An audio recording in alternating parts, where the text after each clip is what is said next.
Well, that's that, I guess. Can't forge today. Can't get inside my cabinet. Nah, I'm just kidding. Move.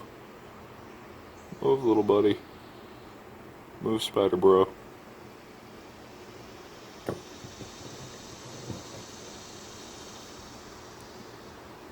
Need you to, bug off, as it were. There you go. Skittle on out of here.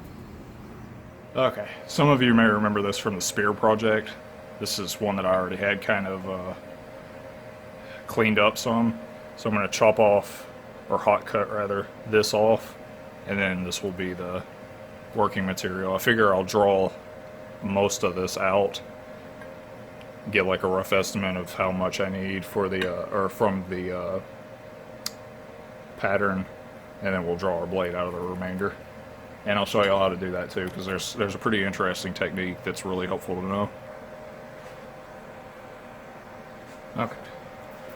So what you do is you take your pattern, and I mean, granted, this works better if you have like a piece of metal wire or something, because this may stretch, but you put it down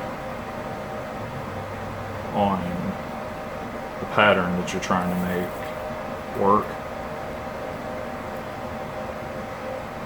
Roughly trace it out.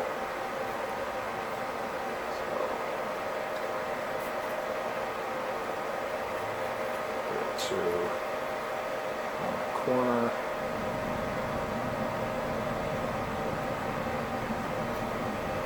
And give ourselves a little bit more for wiggle room. But that means that this amount of material that I'm going to need is this long. So that's pretty nice. That's like 8-ish inches or so. Yeah, about 8 or 9 inches. So I'll go measure that for sure, and then we'll start drawing the material out. Helpful little attempt. Ooh, okay. Heat exhaustion, yay. Alright, let's just pump for this off. What are we called?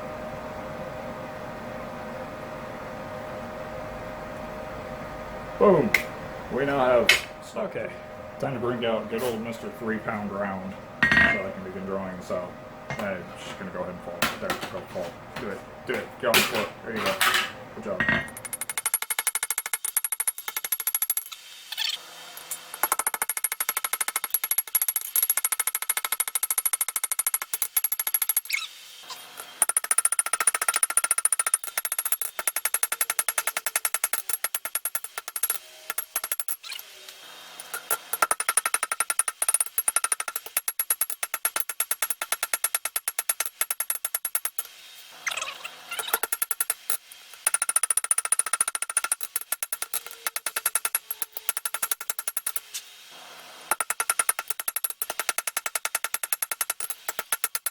Okay, how close are we? We're sitting at just about 8 inches. That is probably close enough once I draw out this to a better taper. So yay, done knocking down. I can begin tapering.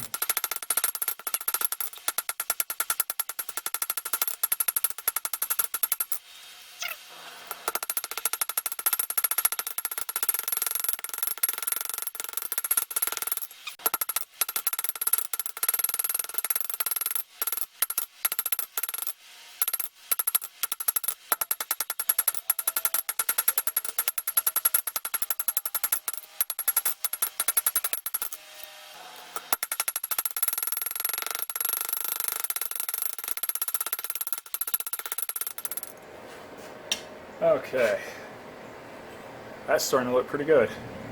And just a reminder, guys, make sure you stay, cool and moist if you're going to do this. You don't want to black out or succumb to heat exhaustion or anything, so, cool and moist. That word everybody loves, moist. Make sure you do that. Otherwise I'll have to keep saying it forever. Alright. I am taking a low heat and I'm just going to straighten the blade some.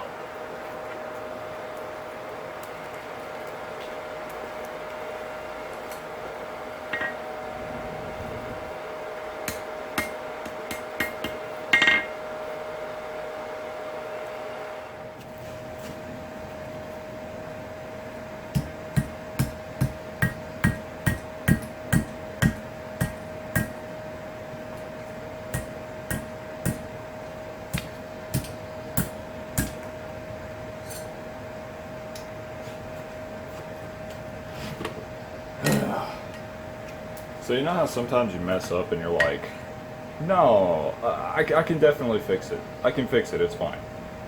And then you try to fix it for a little while and then you're like, oh god, what was I thinking? This is not doable this way.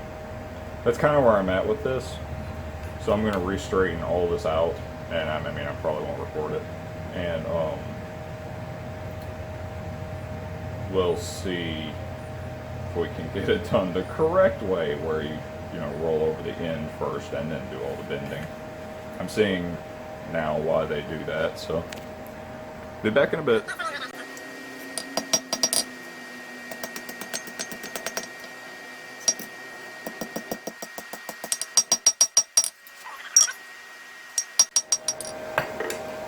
Got a nice tight little scroll so far. Giggity.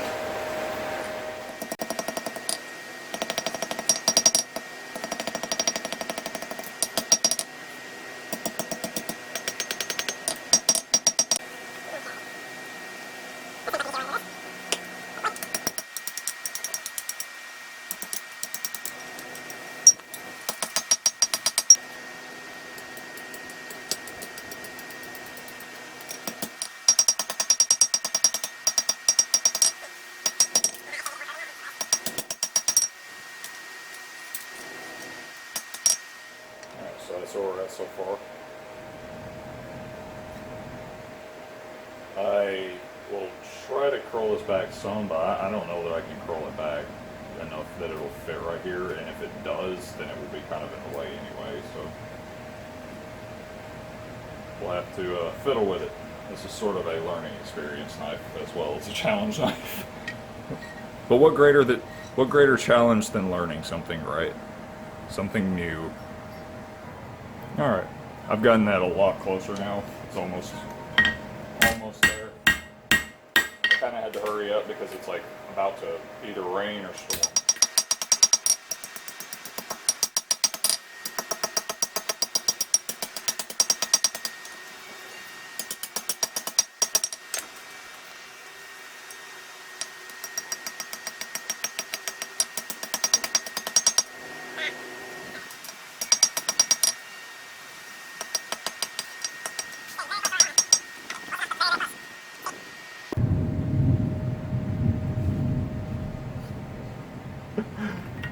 Yeah, that thunder is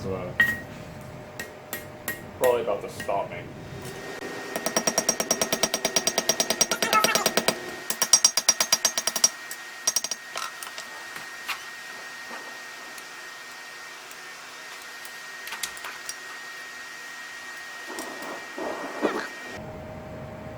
We may have to call this the Blade of Storms or something.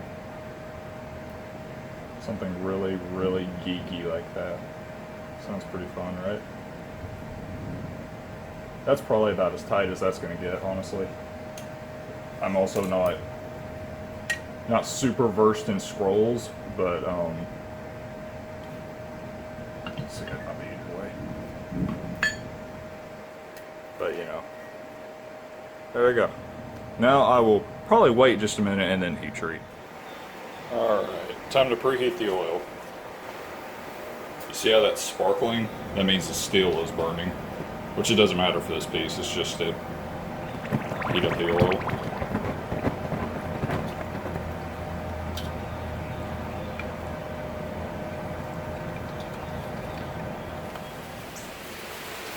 Well, just barely didn't beat frog. Just barely didn't beat the rain.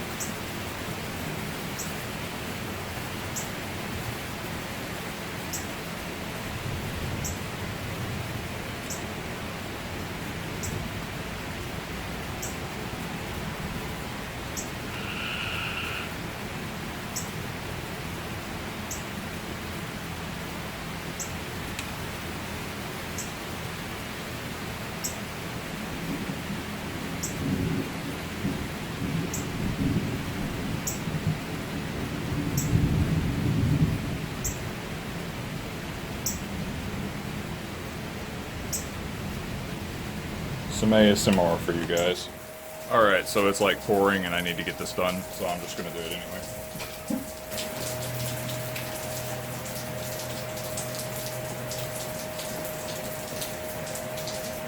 So I'm trying a different quenching technique, where I quench the edge, let the spine kind of lose a lot of its color, but then I let it bleed back down into the blade, and it supposedly tempers it at the exact same time that it hardens it. It's like a 2-in-1 for knives that you don't need to be super, super precise about.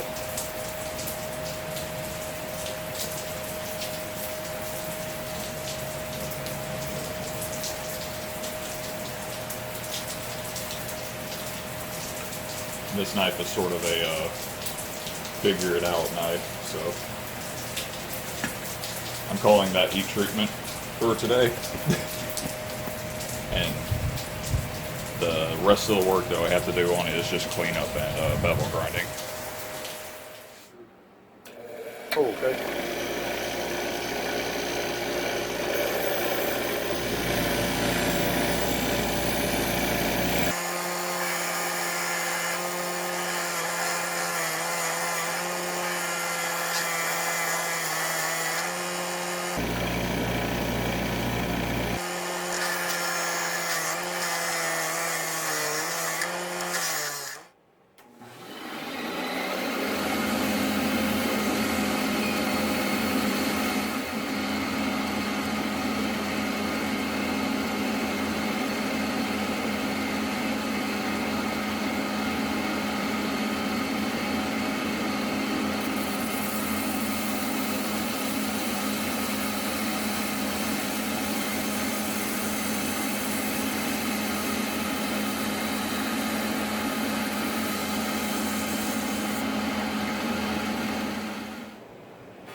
Okay.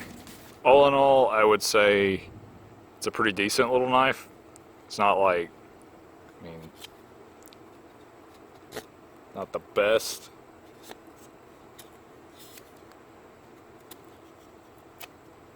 It's a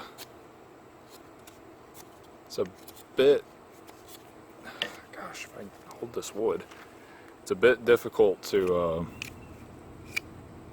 cut with because, I mean, I hand beveled instead of like effectively machining it like I do with the others, so I wasn't able to get the geometry like super well done. But I mean it'll cut, it's just not going to cut as well. I think this wood's also pretty hard.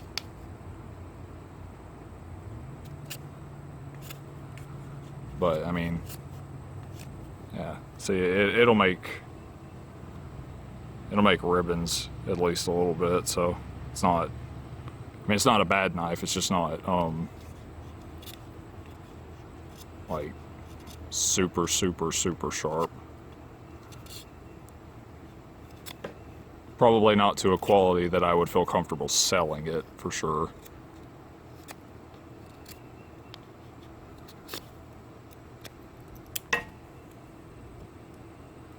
So, you know, not bad though for my first time ever making this type of knife.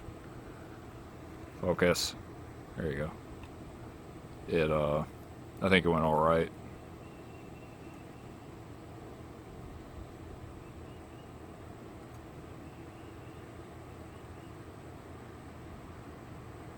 especially looks wise and stuff. I feel like it looks pretty nice. It feels really comfortable holding it, especially now with this like little notch. And I mean, the edge doesn't start until up here anyway, but so that's fine. It just looks like it's there.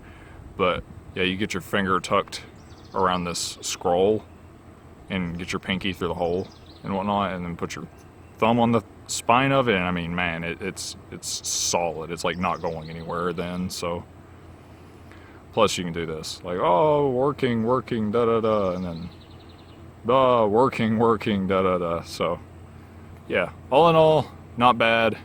Pretty happy with it. Could be better though, definitely room for improvement. Hopefully my second challenge knife that I do month after next will go even better than this one. So, you know, see you then.